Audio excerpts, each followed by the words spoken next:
반도체를 하기 위해서 태어났다. 주식을 위해서 태어나신 여러분들이 반도체 몰라도 이해할 수 있는 반도체. 이제는 반도체 칩으로 전쟁을 하는 시대입니다. 많은 투자자분들께서 10만 전자를 좀 꿈을 꾸고 계실 것 같은데 삼성전자가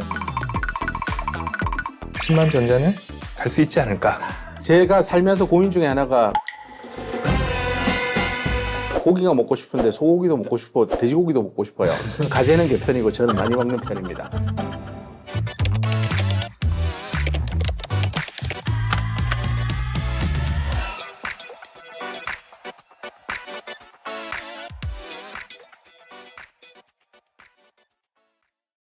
점을 이루는 키워드를 자본의 성과 연결하여 스토리라는 면을 만들어낸다. 핑큐멘터리 점선면 시작하겠습니다. 안녕하십니까. 저는 핑큐멘터리 점선면을 그려나갈 MC 이동근 매니저입니다. 반갑습니다. 오늘은 경제면에 언제나 뜨거운 이슈를 불러일으키는 반도체 산업에 대해 알아보고자 하는데요. 관련하여 전문가 두 분을 모셨습니다. 먼저 소개하겠습니다. 반도체 기술을 연구하는 공학자이자 고려대학교 반도체공학과 교수인 신창환 교수님 모셨습니다. 네, 안녕하십니까? 네, 안녕하세요. 반도체 업계 BTS 고려대학교 반도체공학과 신창환입니다. 반갑습니다. BTS라고 하면은 제가 아는 그 BTS인가요? 어떤 의미인가요? 한번 맞춰보시겠습니까? 제가 알기로는 뭐 방탄소년단 하면은 이제 반도체랑 연결을 시키면 글로벌로 이제 유명한 반도체 교수님이 되시겠다 뭐 이런 포부가 드러나는 말씀이신가요? 뭐 본투 스타는 아니고요. 네. 그 본투 세미컨덕터라고요. 반도체를 하기 위해서 태어났다라는 뜻으로 BTS를 명명해봤습니다. 본투 세미컨덕터. 지금까지 이제 핑큐멘터리 촬영을 하면서 또 몇 분을 만나 뵀는데 가장 멋진 소개를 좀 해주신 것 같아요. 네. 그럼 다음 분 소개해드리겠습니다. 미래에셋 자산운용의 어떻게 보면 이분도 BTS 본투 스타이라고 볼 수 있을 것 같은데요. 김정수 펀드 매니저님 모셨습니다. 안녕하세요. 미래셋 자산운용 리서치 본부에 근무 중인 펀드 매니저 김정수입니다. 교수님께서 BTS라고 소개를 해주셔가지고 저도 한번 맞춰봤는데 본투 스타 주식을 위해서 태어나신 어때요? 소개 어떻게 마음에 드십니까? 우선 뭐 주식에 대한 열정만큼은 BTS 못지않은 것이라고 좀 봐주시면 될 것 같습니다. 두 BTS를 모시게 되었는데 제가 이 두 BTS의 아미의 입장이 되어서 오늘 이야기 한번 들어보도록 하겠습니다. 요즘 세계적으로 이제 반도체 전쟁이라고 할 만큼 이렇다 저렇다 말들은 굉장히 많지만 반도체라고 하면 좀 어렵게 느껴지시는 분들이 많으실 것 같아요. 그래서 교수님께서 한번 간단하게 소개를 해주실 수 있을까요? 사실 뭐 반도체라는 게 참 어려운 학문 영역입니다. 하지만 오늘 준비한 콘텐츠는 여러분들이 반도체 몰라도 이해할 수 있는 반도체를 설명해 보도록 준비했습니다. 네. 우리 이동근 매니저께서는 이 반도체 얼마나 잘 알고 계십니까? 저는 그냥 대충 개념만 알고 있거든요. 도체와 부도체가 있으면 그 사이에 있는 게 반도체다. 요 정도밖에 잘 모르겠습니다. 정답에 거의 근처까지 오셨는데요. 그런가요? 네네. 이 반도체 재료를 분류할 때 반도체 재료가 가지고 있는 전기 전도도, 전기를 얼마나 잘 흘릴 수 있는 정도를 나타내는 지표인데요. 그 값이 부도체와 도체의 중간쯤 되는 값을 가지는 소재를 반도체 소재라고 합니다. 교수님 말씀대로라면 이제 반도체라는 게 특정 상황에 따라서 조건에 따라서 도체가 되기도 하고 부도체가 되기도 하고 이렇게 또 말씀을 해주셨는데 이 반도체라는 물품이라고 해야 될까요? 이게 언제부터 만들어졌는지가 좀 궁금해가지고 교수님께서 마저 한번 설명해 주시겠습니까? 네, 한참 전으로 거슬러 올라가야 되는데요. 이 반도체 시작은 1947년 이 벨 연구소의 윌리엄 쇼클리, 그다음 존 바딘, 그다음 월터 브래튼이 이 고체 물리학이라고 하는 학문 분야에 근거해서 세계 최초로 트랜지스터라고 하는 전자 부품을 발명하면서부터 그 역사가 시작되었다고 보고 있습니다. 이제 그 이후에 한 1950년대 중반부터 서서히 상용화의 길이 열리고 있었습니다. 상업적으로 이용된 건 교수님 말씀하신 시기보다는 10여 년 후입니다. 1970년에 인텔이 최초의 상업용 D램을 출시했고요. 그 다음에 지금의 CPU에 해당하는 마이크로 프로세서를 출시해서 컴퓨터 혁명을 주도하고 있습니다. 그리고 아날로그 및 로직 소자 기술도 크게 발전하여 지금 다양한 전자제품에 활용되고 있는데요. 오늘날 반도체 기술은 더욱 세분화되고 있습니다. 초고집적, 초미세화된 메모리 반도체랑 연산용 반도체는 물론 파워 반도체, 센서, MEMS 등 다양한 분야로 외연을 넓히고 있습니다. 반도체가 아무래도 컴퓨터, 스마트폰, 가전, 자동차, 데이터 센터 같은 현대 사회를 구성하는 인프라와 제품에 쓰이는 핵심 부품 역할을 하다 보니 산업의 쌀이라고 이제 불리기도 하는데요. 앞으로도 사물 인터넷, AI 등 미래 기술을 구현하는데 반도체는 필수 불가결한 역할을 할 것으로 기대되고 있습니다. 필수 불가결하다는 말이 어떻게 보면 글로벌 경제 화두라고 또 이어지는 것 같거든요. 중국의 수입액 1위가 반도체라고 하더라고요. 최근 들어서 이렇게 반도체가 경제 핵심이 되는 이유가 있을까요? 아마 여러분 ABCD라고 한 번쯤 들어보셨는지 모르겠어요. A는 AI, B는 이제 AI를 훈련하기 위해서 필요로 하는 빅데이터. 그 큰 양의 데이터를 가지고 있을 수 있는 클라우드, C죠. 마지막으로 그런 것들을 잘 이용하면 디지털 트랜스포메이션, 디지털 혁명으로 갈 수 있다는 건데요. 이런 ABCD라고 하는 최근의 화두를 실제 우리 삶에 구현하기 위해서 필요한 게 반도체입니다. 그래서 이 반도체가 현대 산업의 핵심 기술로 자리매김을 하고 있기 때문에 요즘에 이렇게 많은 뜨거운 관심들이 쏟아지고 있는 것으로 보이고요. 사실 그에 따라서 이제 정보통신기기, ICT 기기들의 수요도 덩달아 같이 성장하고 있는 상황이기도 하고요. 마지막으로는 이 기업 간의 경쟁에 머물렀던 반도체 산업이 요즘은 국가 간의 경쟁으로 이렇게 확전이 되다 보니까 최근에 반도체 산업이 굉장히 많은 관심을 받고 있는 걸로 보입니다. 지금 현재 미국은 중국의 반도체 기술 추격을 견제하려고 중국 기업에 대한 제재를 매우 강화하고 있고요. 네네. 뿐만 아니라 자국 반도체 산업 육성에 지금 총력을 기울이고 있는 상황입니다. 이 바이든 행정부가 520억 달러 규모로 칩스 앤 사이언스 액트를 통과시켰고 대만 TSMC, 한국의 삼성전자 등 핵심 기업들의 미국 본토 내 투자를 적극 유치하고 있는 상황입니다. 중국 역시 2015년부터 막대한 자금을 투입하면서 반도체 자립을 위해 노력하고 있고요. 진짜 무력만 없을 뿐이지 뭐 전쟁과 같다고 보여지는데, 만약에 근데 반도체 기술을 가지고 전쟁을 벌인다. 전쟁이라고 하면은 뭐 병력도 중요할 것이고 뭐 무기도 중요할 것이고 하지 않겠습니까? 반도체 전쟁에 있어서의 무기가 될 수 있을 만한 게 핵심 기술력인 것 같거든요. 그런 핵심 기술 경쟁력은 어떤 게 있을지. 과거에는 총칼로 전쟁을 했다면 이제는 반도체 칩으로 전쟁을 하는 시대입니다. 이런 시대에 살아남기 위해서는 반도체 기술 경쟁력을 갖추는 게 그 무엇보다 중요할 건데요. 이 기술 경쟁력에서 여러 가지 요소들이 있습니다. 그 중에 크게는 이제 소자 공정 기술, 그다음에 회로를 설계하는 기술, 그다음에 완성된 칩들을 어떻게 잘 패키징을 할 수 있느냐, 그 패키징 기술, 그다음에 이런 반도체 제품을 만들기 위해서 필요로 하는 첨단 소재들, 초크 포인트가 될 만한 소재들이 있습니다. 그런 4가지 정도의 기술이 아마 반도체 기술 경쟁력의 핵심 요소가 되지 않을까 생각이 되는데요. 네네. 요즘 반도체 관련 뉴스를 보다 보면은 예전에는 뭐 20나노, 뭐 10나노 이런 얘기도 있었고, 최근에는 뭐 1A, 1B 뭐 이런 공정 얘기가 많이 나오는데 무슨 말인지 잘 못 알아듣겠더라고요. 그래서 반도체 공학적인 것, 이런 기술적인 부분들에 대해서도 좀 쉽게 얘기해 줄 수 있으실지. 작은 전자 부품들을 수십에서 많게는 수백억 개를 새끼손톱만한 크기의 반도체 집적회로 칩에 빼곡하게 집적을 하거든요. 그만큼 이제 반도체 기술력은 얼마나 작고 정교하게 만드느냐로 저희가 평가할 수 있는데요. 그러니까 지금 최첨단은 이제 3나노 공정이고, 최근에 TSMC가 1.6나노 공장도 앞으로 만들 거라고 이제 발표를 했는데요. 그러니까 1나노가 어느 정도 되냐? 머리카락 두께 약 10만 분의 1이라고 합니다.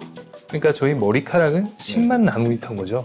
근데 지금 3나노, 1.6나노 이야기를 하고 있으니 정말 상상이 안 갈 정도로 얇고 미세한 이제 공정인데, 또 성능도 더 빠르고 효율적으로 동작하기 때문에 더욱 기술력이 높은 칩이라고 이제 평가를 받습니다. 네, 맞습니다. 그 본부장님 말씀대로 그런 상황이다 보니까 반도체 칩 하나가 곧 컴퓨터가 되는, 반도체 칩 하나가 곧 스마트폰 역할을 하는 그런 목표까지 도달하려고 현재 반도체 엔지니어들과 뉴 비즈니스 모델들이 막 탄생하고 있습니다. 머리카락의 10만 분의 1이 1나노라고 하신 거잖아요, 그러면. 그러면 반도체 일하시는 분들은 시력이 엄청 좋아야 될 것 같은데? 면접 볼 때 뭐 시력도 보나요? 시력은 안 보고요. 반도체 장비로 봅니다. 그렇구나. 네네네. 근데 또 말씀하신 것과 별개로 한국 반도체 선두주자, 반도체 세계 1위로 말하는 기업, 이제 삼성전자가 있잖아요. 이 삼성전자가 어떻게 반도체 부분에서 이제 좀 막강한 경쟁력을 갖게 되었는지 이것도 좀 궁금한데. 삼성은 1980년대부터 네네. 이 반도체 산업을 미래 성장 동력이라고 낙점하고 과감한 투자를 단행해 왔었죠. 그래서 1983년에 64K D램 개발에 세계 최초로 성공한 이후로 D램 낸드에 머물지 않고 차세대 메모리 기술 개발에도 수십조 원을 투자하는 등 이 선제적인 투자를 통해서 기술 경쟁력을 가지기 위한 그런 발판들을 마련했습니다. 그때가 그거죠. 이건희 회장님이 뭐 마누라 빼고 다 바꿔라 했을 맞습니다. 때 그때. 네, 맞습니다. 삼성전자가 사실 2022년에는 전 세계 반도체 매출 순위가 1등이었습니다. 네네. 그런데 이제 작년 기준으로 보면 아무래도 반도체 매출 부진, 네, 스마트폰이라든지 PC라든지 태블릿이라든지 이런 게 그런 수요가 약했던 부분과 또 엔비디아를 비롯한 이런 AI 열풍 속에서 상대적으로 기술력 측면에서 또 인텔이랑 엔비디아 밀리면서 이제 3등까지 떨어지는 상황입니다. 1등 자리를 지금 잠깐 일시적으로 놓쳤지만 10만 전자 가야 되는데. 다시 올라가기를 네, 기대하고 있습니다. 네. 예. 불모지에 투자를 과감하게 한다는 게 사실 굉장히 어려운 일이잖아요. 그때 당시로 생각하면 더욱 어려웠을 것 같은데. 그 당시에 삼성 경영진의 미래 반도체 산업에 대한 확고한 믿음이 네. 뭐 지금의 삼성전자를 만들었지 않냐라고 앞서 또 말씀을 드렸었는데요. 그 당시 삼성전자 경영진들은 반도체가 미래 산업의 쌀이 될 것이다라는 확고한 믿음에 기반해서 네. 끊임없이 지속적으로 반도체 사업에 투자를 했었습니다. 그 여러분 한 번쯤은 보셨을 만한 드라마였던 게 그 재벌집 막내. 네네네. 재밌게 봤습니다. 네. 드라마 속에 이 진양철 회장께서 네네. 이 손자 진도준에게 제가 고향이 부산이니까 한번 따라해 보겠습니다. 이 고래 싸움에 새우등 안 터질락 하면 어떻게 해야 되노? 이렇게 물으면서 네. 이 반도체 사업을 포기하지 않으려고 했던 장면이 떠오릅니다. 실제로 그 삼성의 창업주인 이병철 회장께서 네네. 이 반도체 사업을 하겠다. 누가 뭐라 하건 밀고 나가겠다. 이 반도체 없이는 네. 이 전자산업의 미래는 없다라고 하시면서 이 반도체 산업을 계속해서 고집했었었죠. 그래서 그러한 이병철 회장의 장기적인 안목에서 이 반도체 기술 확보 덕분에 삼성전자 그 생존이 네네. 지금도 잘 되고 있고 앞으로도 더 성장하지 않을까 그런 생각을 해봅니다. 삼성전자 하면은 사실 10만 전자 얘기 많이 말씀하시잖아요. 많은 투자자분들께서 10만 전자를 좀 꿈을 꾸고 계실 것 같은데 혹시 이거에 대해서는 어떻게 생각을 하시는지. 삼성전자의 주식 가치가 10만 원을 넘으면 너무 좋은 일이죠. 네. 좋은 일인데 그렇게 되려면 성과에 대한 기대감이라는 게 중요할 것 같은데요. 뭐 멀지 않은 시기에 저력의 삼성전자 아니겠습니까? 지금 글로벌 상황이 나쁘진 않습니다. 뭐 한국만 좀 못 가고 있는 상황이거든요. 그 와중에 이제 삼성전자가 앞서 저희가 열심히 이야기했던 기술 경쟁력을 회복한다면 네. 10만 전자는 갈 수 있지 않을까. 그리고 10만 전자 갔으면 좋겠다. 그러니까요. 네, 이렇게 보고 있습니다. 요즘 AI 반도체가 이제 반도체 미래라고 하는데 AI 반도체는 또 뭐 따로 특별한 게 있는 건지, 그리고 이제 한국의 AI 반도체 기술은 어느 정도로 와 있는지 말씀을 해주실 수 있을까요? 일반인들이 AI 반도체라고 하면 선뜻 이해가 잘 안 되는 이유가 반도체에다가 AI 기능을 붙이면 AI 반도체입니까? 이렇게도 네. 이해는 하는데요. 사실 그런 건 아니고 반도체 중에서 AI에 즉 인공지능 연산을 효율적으로 처리하는 데 사용되는 또는 그에 특화된 반도체 제품을 사람들이 AI 반도체라고 하고요. AI의 활용 응용 분야가 그 뭐 엄청나게 펼쳐지면서 야, 이 고성능 AI 칩에 대한 칩을 우리 스스로 만들어야 되겠다고 해서 뭐 웬만한 기업들은 자사 전용 AI 칩 설계에 대한 부음이 일어나고 있다 보니까 AI 반도체 칩에 대한 수요는 폭증하고 있다, 급증하고 있다 이렇게 보시면 될 것 같습니다. 이러한 이제 폭증하는 수요를 숫자로 조금 보자면 예, 시장 조사 기관 중에 옴디아라고 있습니다. 예, 거기에 따르면 2020년 전 세계 AI 반도체 시장 규모는 약 170억 달러 정도였는데요. 2025년에는 이제 668억 달러까지 성장할 것으로 이제 전망하고 있거든요. 그러면 연평균 성장률이 무려 40%에 달하는 수준입니다. 전 세계의 어떤 사업을 봐도 이렇게 몇 년 연속 연평균 40% 성장한 산업이 없는 상황이거든요. 그러다 보니까 이 시장이 커지면서 이 기업들의 경쟁도 엄청 치열해지고 있는 상황이죠. 특히 이제 AI 반도체 시장 하면 떠오르는 기업이 엔비디아인데요. 이 엔비디아라는 미국 기업이 AI 반도체 시장 주도하고 있는 건 사실이고 틀리지 않습니다. 뭐 그렇다고 우리가 그 시장을 포기할 수는 없죠. 그렇죠. 이 대한민국 기업들도 도전장을 과감하게 던지고 있는데요. 네네. 뭐 그럼에도 불구하고 아직 국산 AI 반도체 기술 수준은 선진국 대비 뭐 조금은 뒤처져 있다, 한 수년 정도 떨어져 있다라고 평가는 되지만 네. 적어도 메모리 반도체 또는 메모리 반도체가 AI에 활용되는 부분만 놓고 보면 뭐 여전히 대한민국은 세계 1위다라고 평가해도 될 것 같습니다. 한국 주식 시장에서 사실 코스피로 놓고 봤을 때 시가총액 1위랑 2위가 삼성전자랑 SK 하이닉스잖아요. 어떻게 보면 두 기업 다 반도체 기업인데 그만큼 반도체가 이제 경제에도 굉장히 많은 영향을 끼치고 있다라고 이제 좀 생각이 들거든요. 현 시점에서 반도체 시장의 현황은 어떤지 좀 궁금한데. 시장 현황을 보려면 저희가 이 회사들이 얼마나 잘 팔고 있냐 네네. 그거를 좀 봐야 되는데요. 시장 조사 기관인 가트너에 따르면 이제 올해 2024년 한국 반도체 산업 매출 규모는 한 1,450억 달러 정도 지금 추정을 하고 있는 네. 상황이고요. 이제 한국이 글로벌 반도체 시장에서 차지한 비중이 한 22% 정도 지금 보고 있는데요. 작년이 16%였거든요. 네. 그러니까 올해 작년에 비하면 네. 크게 확대된 것이 어떻게 보면 특징적이고 네. 이제 품목별로 보면 역시 한국이 잘하는 메모리 분야가 1,050억 달러. 그러니까 전체 반도체 매출의 한 72% 정도 점유할 걸로 예상이 되고요. 세계 시장에서도 22% 수준을 차지하는 걸로 보면은 이제 한국의 반도체 위상이 이제 여전하다고 볼 수 있을 것 같습니다. 이제 반도체 시장에서 주목할 만한 해외의 반도체 기업 어떤 것들이 있을지 교수님 먼저 한번 말씀 주시겠습니까? 먼저 제 머리에 떠오르는 기업은 대만의 TSMC, 타이완 세미컨덕터 매뉴팩처링 컴퍼니죠. 네네. 이 세계 최대 규모를 자랑하는 파운드리 파운드리. 기업인데요. 이 파운드리는 다른 회사가 설계한 반도체를 위탁받아서 생산해주는 사업이라고 이해하시면 되는데요. 현재 대만 TSMC는 애플, 엔비디아 이렇게 내노라 하는 빅테크 업체들의 칩을 독점해서 생산하면서 그 영향력을 정말 자랑하고 있습니다. 특히 이 최첨단 소자공정 기술에 있어서만큼 굉장히 기술력이 높다라고 평가받는 기업이고요. 그 대만의 TSMC 이외에 이제 미국으로 가보면 네네. 미국에는 이제 뭐 잘 아시는 인텔, 그다음 메모리 반도체 회사인 마이크론, 그다음에 통신용 칩 전문 기업인 퀄컴, 네. 팹리스 기업이죠. 뭐 이런 기업들이 있는데요. 인텔은 PC용 CPU 시장을 오랫동안 군림해 왔고요. 최근에는 이제 인텔 파운드리 서비스라고 IFS라고 붙여서 파운드리 사업을 하겠다라고 참전을 선언했습니다. 네. 또 마이크론은 뭐 삼성이나 SK와 함께 메모리 반도체 빅3 기업으로 평가받고 있고, 뭐 퀄컴은 이제 스마트폰의 두뇌 역할을 하는 애플리케이션 프로세서 모바일용 AP 시장에 뭐 이것도 절대 강자다라고 생각되고 있습니다. 예, 중국은 반도체 굴기 선언한 이래로 뭐 전 분야에 걸쳐서 골고루 기업들이 성장하고 있는데요.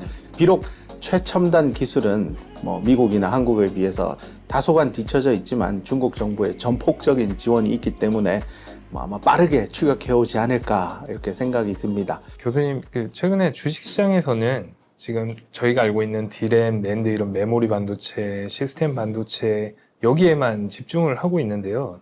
이 AI 기술이 발전되면서 AI 반도체가 생기고 그리고 지금 반도체 시장 순위도 뒤집히고 있지 않습니까? 그러면 AI 반도체 다음에는 또 어떤 새로운 반도체 기술이 생길 수 있을까요? 반도체 산업 성장 역사를 보면 사실 PC 시대, 그다음에 모바일 시대, 지금의 AI 시대라고 평가받고 있는데요. 그 다음에 나올 핵심 기술은 또 키워드는 무엇이냐? 뭐 여러 가지 논의가 있고 여러 가지 후보군들이 있는데 뭐 그 중에 첫 번째로는 이제 양자 컴퓨터에 대한 얘기들이 요즘에 많이 화두가 되고 있는 것 같습니다. 그래서 이 양자 컴퓨팅이라고 하는 분야는 양자역학의 얽힘 현상, 중첩 현상이라는 독특한 현상이 있습니다. 이 제가 살면서 고민 중에 하나가 고기가 먹고 싶은데 소고기도 먹고 싶어, 돼지고기도 먹고 싶어요. 이 돼지고기집과 소고기집의 양쪽에 내가 존재할 수 없잖아요. 맞아요. 근데 양자역학의 세계에는 제가 두 개의 서로 다른 고깃집에 동시에 존재해서 네. 고기를 동시에 먹을 수 있다는 점입니다. 이해가 안 되죠? 네, 모르겠네요. 왜냐하면 우리가 그런 세상을 경험해보지 않았기 때문에 네. 이 이해가 불가능한 거거든요. 네. 그래서 이 양자 컴퓨팅의 이 양자역학 원리를 이용해서 기존의 디지털 컴퓨터로는 정말 계산이 불가능한 이런 연산들을 해보겠다라는 겁니다. 1만 년 정도 걸리는 연산을 단 200초 만에 양자 컴퓨터는 할 수 있다. 네. 뭐 이런 것들을 이제 연구하고 계시는 분들이 여기저기 많이 계시고요. 그러면 양자 컴퓨터는 거기서 거기다. 또 하나 더 후보군을 떠올려 보면 사실은 지금 AI 반도체 칩들이 전기를 너무 많이 써요. 아마 그 엔비디아의 H100이나 뭐 B100이 출시되면 한번 사서 손을 한번 얹어 보시면 아마 손이 아마 녹아 들어갈 겁니다. 엄청나게 뜨겁거든요. 네. 이런 발열 이슈 그리고 전기도 엄청 먹거든요. GPU 한 대가 에어컨 한 대 전기를 거의 지금 쓰고 있는 상황입니다. 이걸 해결하기 위한 기술이 뭘까? 나온 게 바로 뉴로모픽 컴퓨팅입니다. 네. 아마 저희 이세돌 그 바둑 그 대전 있었잖아요. 알파고랑. 네네. 그때 이제 알파고는 인간보다 1000배 이상 많은 전기를 썼어요. 인간의 두뇌가 한 20와트 정도면 살아가거든요. 근데 거기서 이제 영감을 얻은 거죠. 반도체 기술자들이. 야, 네. 우리의 두뇌는 어떤 원리에 입각했길래 저렇게 작은 전기 에너지를 쓰면서 저렇게 어마어마한 연산과 기억력을 갖출 수 있을까? 물론 저는 이제 많이 먹는 편이라서 가재는 개편이고 저는 많이 먹는 편입니다. 그러다 보니까 네. 아 이게 뇌의 신경망 구조를 좀 본떠서 그래서 뉴로모픽입니다. 모픽 본뜨다. 아, 네, 그 모사한 반도체 기술이 또 주목을 받고 있는데요. 네. 인간의 뇌를 구성하는 뉴런 그리고 뉴런과 뉴런에 있는 시냅스 그 동작 원리를 모사를 해서 이 반도체 칩에다 넣어보자라는 아이디어입니다. 그래서 현재의 AI 방식보다 훨씬 효율적인 정보 처리를 할 수 있다라고 알려져 있어서 그 분야에 대한 연구도 계속 하고 있는 것으로 알고 있습니다. 일론 머스크가 갖고 있는 회사 중에 그 뉴럴링크라고 있지 않습니까? 그 뉴럴링크라는 회사에서 온몸이 마비된 환자의 뇌에 이제 반도체 칩을 이식해가지고 온라인 체스를 두는 모습을 공개한 걸 본 적이 있거든요. 그걸 보고 이제 또 굉장히 많이 놀랐는데, 아, 이런 것까지 이제 기술력이 도달을 했구나. 앞으로 반도체 기술이 인간에게 어디까지 영향을 줄 수 있을지 이것도 좀 궁금하거든요. 이런 반도체 기술이 이제 AI와 이제 결합하면서 훨씬 혁신적인 변화를 많이 이끌어낼 것 같습니다. 네네. 말씀하셨다시피 그 유발 하라리 뭐 사피엔스라는 책에도 나왔지만 이제 저희가 말씀하신 대로 뇌에 AI 칩을 이식해서 네. 방대한 데이터 분석하고 뿐만 아니라 의사 결정까지 이제 도와주고 네. 그런 이제 인간과 기계가 별개가 아니라 이제 서로 유기적으로 상호작용하는 시대가 오지 않을까 하고요. 이런 트랜스 휴머니즘 이슈도 점점 커져가고 있습니다. 네. 뭐 윤리적이라든지 사회적 문제에 대한 고민도 저희가 함께 해야 되는 상황에 다다랐고요. 그리고 이런 기술 격차에 따라서 또 불평등도 더욱 심화되지 않겠습니까? 뿐만 아니라 해킹이 일어나면서 프라이버시 침해도 많아질 거고요. 네. 궁극적으로 이제 인간성이 상실된다든지 이런 부작용도 많이 예상이 되기 때문에 이런 기술 발전에 발맞춰서 사회적인 합의나 규범 정립 이런 것도 필요하다고 봅니다. 지금까지 이렇게 오늘 정말 핫한 주제, 반도체 시작부터 현재 또 이제 앞으로의 미래 전망까지 좀 이야기를 나눠봤는데 두 분 오늘 어떠셨나요? 오늘 교수님 덕분에 좀 더 통찰력을 넓히고 네. 인사이트를 얻어가는 좋은 자리였던 것 같습니다. 네.